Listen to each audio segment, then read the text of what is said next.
जननी के,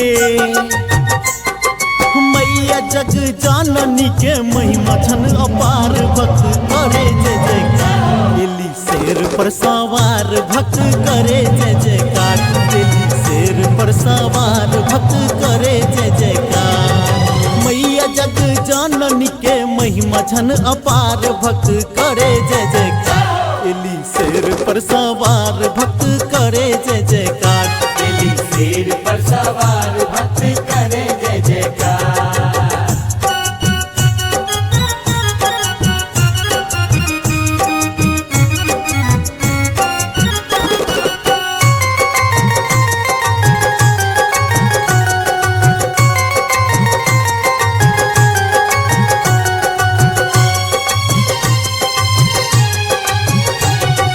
लाल की चुनरिया के इलखिन शेरा वाली, एक हाथ में त्रिशूल और दोसर में कटारी।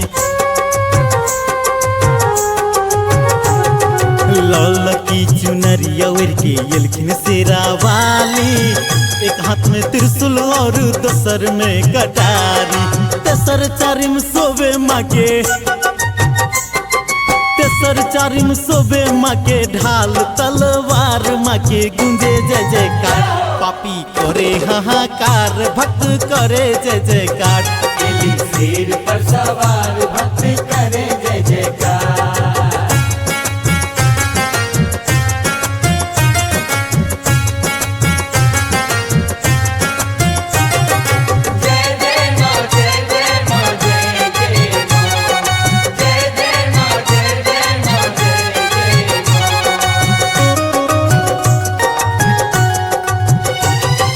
पंचम में शंख और छठमा में भाला, सतमा में गदा, अठवां छैन चक्र वाला।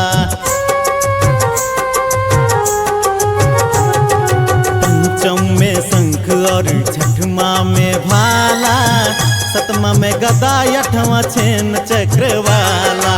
गर्दन में सोवे माँ के,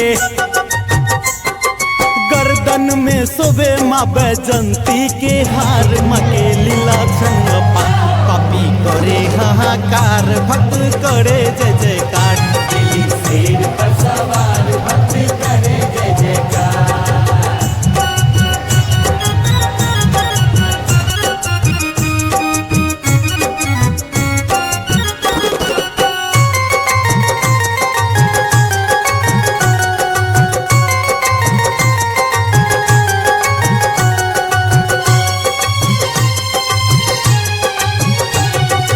आसिन में माँ के जब होइ छन शुभ आगमन, पुलकित मन और सरस भेल जीवन।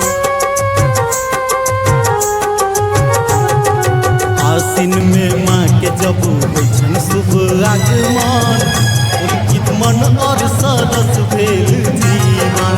सरसो पुकारा बिरंजन,